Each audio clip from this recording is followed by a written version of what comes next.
You ask Tiger to calculate. This deals with linear inequalities with one unknown. The final result is x smaller than -16. Let's solve it step by step. Group all constants on the right side of the inequality. Add 6 to both sides.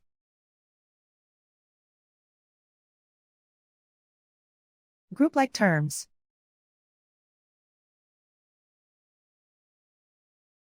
Simplify the arithmetic.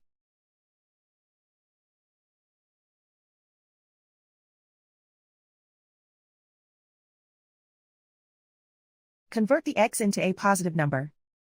Multiply both sides by -1. Whenever you multiply or divide by a negative, reverse the inequality sign.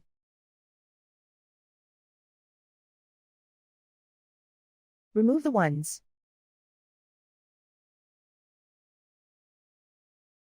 Simplify the arithmetic.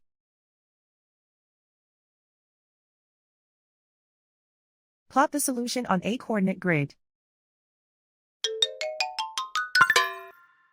And so the final result is x smaller than -16.